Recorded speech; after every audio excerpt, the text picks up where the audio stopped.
Hey Algebra 1, this is going to be a quick video for lesson 23. This lesson is basically just more practice writing inequalities from word problems and graphing your inequalities from word problems. So we are going to do the first example together, and then you are going to do the rest of them on your own. So there are 3 different situations happening here, and there are 2 questions about each situation. And for each question that you do, you're going to go through the same 4 steps every time. We're always going to start by writing an inequality to describe the situation and saying what our variables mean. And then we will graph the inequality. We'll sketch the solution, so we'll shade in the part of the graph that is the solution, and we'll label our graph. And then once we've got that sketched, we'll name one solution to the inequality and explain what it represents in our situation. And the last part is to answer the question that's there. So our first situation is about bank accounts. A customer opens a checking account and a savings account at a bank. They will deposit a maximum of $600. Some goes into checking and some goes into savings. So for this problem, I know that my 2 variables are going to be about checking, like the amount of money in a checking account and the amount of money in a savings account. So let's go with X can be the money in our checking account.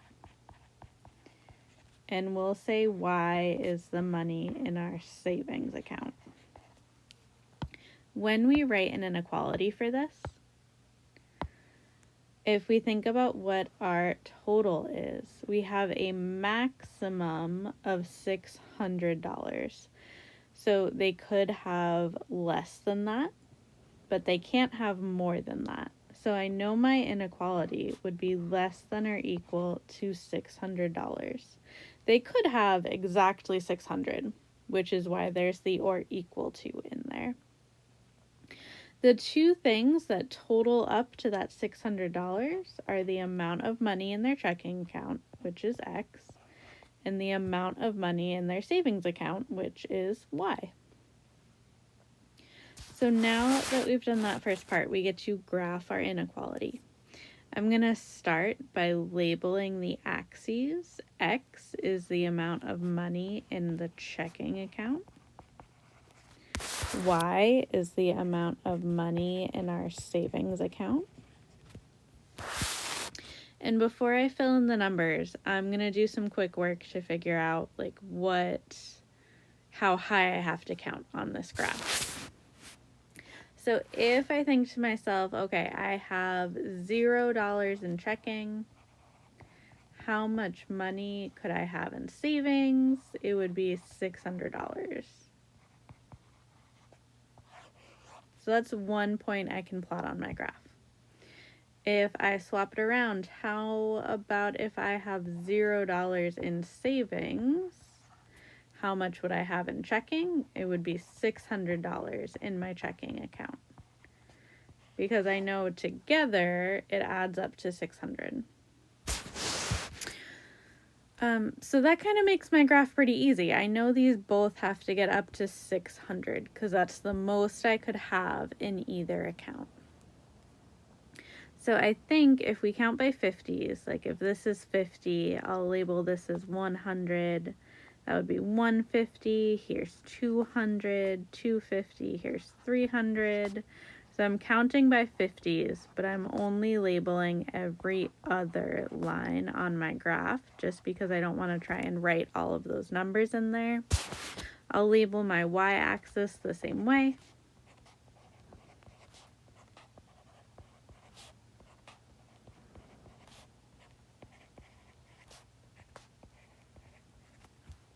Okay, so now our graph's labeled.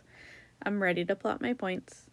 I know if I have no money in checking, I could have $600 in my savings account. I'll plot that point. If I have no money in savings, I could have $600 in my checking account. I'll plot that point.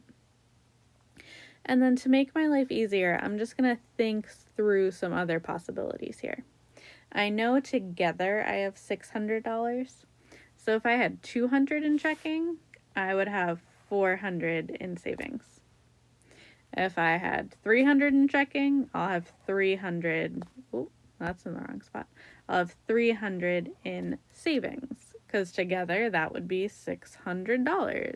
If I had 500 in checking, I would have 100 in savings. So I can kind of see where my boundary line is here. I know because this is a less than or equal to equation, I need a solid line connecting all of my points here. And if I have to shade part of this graph, I am looking for all the possible solutions that are less than or equal to $600. So if I think about this point right here, 100, 100, I know that would be less than $600. So I can shade this side of my graph. For part C, we're going to give a possible solution and explain what it means. So 100, 100 is a possible solution. It means we have $100 in our checking account. There is $100 in our savings account. And that is less than $600.